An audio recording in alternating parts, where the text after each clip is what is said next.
я их в этом не виню, их могут снять, а меня вот, поприветствуйте, пожалуйста, Владимир Владимирович.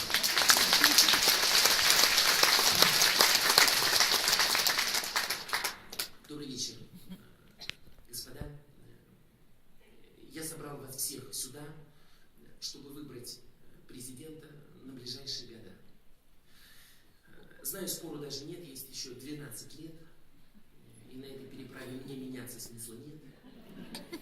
Дай-то Бог мне все успеть. За тигренком приглядеть. Много птиц еще не знают, что клевать, куда лететь. Но того, кто примет власть, надо знать уже сейчас. Я имею пару мыслей, но хочу послушать вас. Да чего там меньше слов? Выбор, собственно, не нов.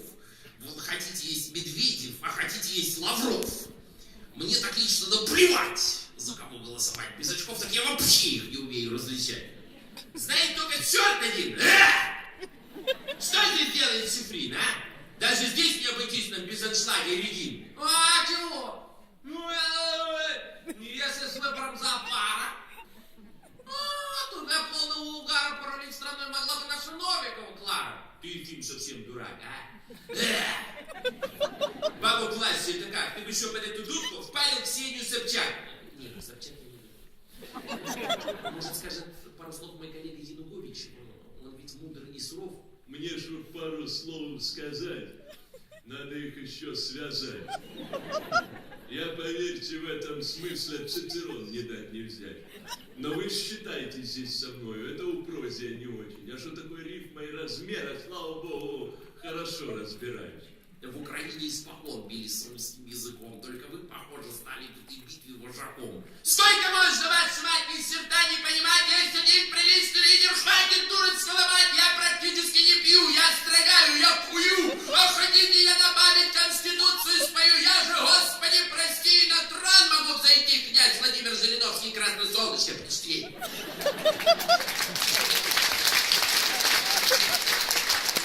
Не согласен, ну и пусть, я же в родине пекусь.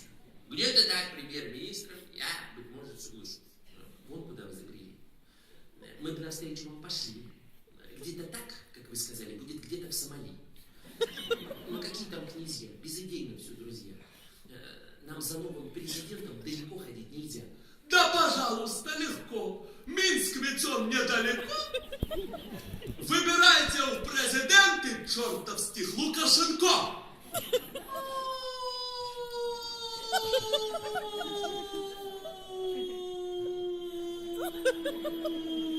Что, воздушная тревога, что ли?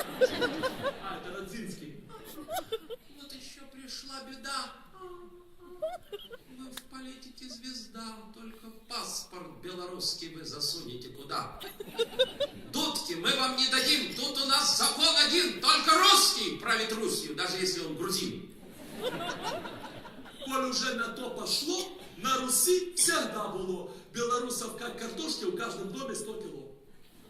Моисеевич вон Борис, смогилевший, кажись. А смотрите, как прижился в вашем сумраке кулис. Раз пошел такой интим, приезжайте, приютим, но потом не обижайтесь, если с вами, как и с ним. Погодите, господа. Вы забыли, да? Что коня на переправе не менять никогда. Вы, пожалуйста, меня извините за коня. Мы спасем Россию только президента сохраня. У него забот-то сколько. С оппозицией морок. Ну не жмите, ради бога, что за мелочность 2 срока. Четверть века не предел. Все, что Брежнев не успел, все успеет наш Володя. Лично я бы так хотел. Он же с севера на юг всю отчизну кормит с рук. И потом не забывайте, он мой самый лучший друг. Конституция для вас, как я вижу, не указ. Четко сказано, 2 срока. Это я сказал сейчас. Как я вижу, тут возник политический тупик. Кандидат на кандидате, выбор слишком уж велик. Президентский пост, друзья, это ж кресло, не скамья. Всей толпой в него усесться не удастся, я так думаю. Я хотел бы вам сказать, есть кому в стране решать. одном в своих дебатах вам не стоит забывать. Для кого который год мы городим огород?